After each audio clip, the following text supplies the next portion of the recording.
வணக்கம். எல்லோருக்கும் இனிய வணக்கங்கள். எனக்கு வந்து பாத்தீங்கன்னா மேடம் ஃபர்ஸ்ட் பீரியட்ஸ் பிடிச்சதுதாங்க மேடம் இருந்துச்சு. ஆகும். அப்போ வந்து பாத்தீங்கன்னா உடம்பு டயர்ட் ஆகும்.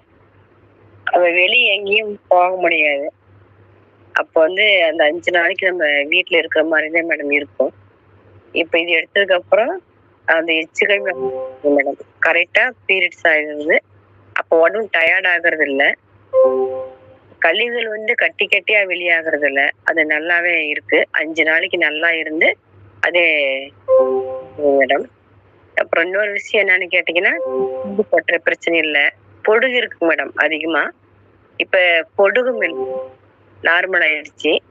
இப்போ வந்து பாத்தீங்கன்னா நம்ம ஏன் வந்து தொடர்ந்து எடுக்க சொல்றோம்னா ஒரு 6 மாசம் 1 வருஷம் எடுக்க சொல்றோம்னா இப்ப நீங்க சொன்ன மாதிரிக்கு உச்சந்தலைந்து உள்ளங்கால் வரைக்கும் அந்த 5 ராஜ உறுப்புகள்னு சொல்லுவாங்க. அந்த 5 ராஜ உறுப்புகளுக்கும் கண்டிப்பா 6 மாதங்கள் எடுக்கணும். அது ஃபர்ஸ்ட் 48 நாள் வந்து பாத்தீங்கன்னா அந்த கழிவுகள் வந்து வெளியெடுக்கிறதுக்கே அது 48 நாள் போதுமானதா இருக்கும். மறுபடியும் அடுத்தடுத்து ஒரு உறுப்புக்கு 48 நாள் எடுக்கிறப்ப மேடம் அது ஒரு ஒரு உறுப்புல என்னென்ன சத்துக்கள் குறைபாடு இருக்குதோ கழிவுகள் இருக்கோ அதெல்லாம் தேங்கி இருக்கிற வேலை அது செய்யும் மேடம். அதனாலதான் யாரு கொடுத்தாலும் 6 மாசம் 9 மாசம் நாங்க சொல்லிதான் கொடுக்குறோம் மேடம். அது மாதிரி பாத்தீங்கன்னா வெளியே போக முடியாது மேடம். உடம்பு வந்து டயர்ட் ஆகும். உடம்பு சின்ன சின்ன கொப்பளங்களா வரும். இப்ப அது எதுவுமே கிடையாது மேடம். எனக்கே ஆச்சரியமா இருந்துச்சு. பவுடர் எடுத்து எடுத்து பூசிக்கணும். இப்ப அந்த பிரச்சனையே கிடையாது. நல்லா இருக்குதுங்க மேடம். உடம்பு எனர்ஜியா இருக்குது. எவ்வளவு தூரம் போனாலும் உடம்பு டயர்ட் ஆகுறது இல்ல.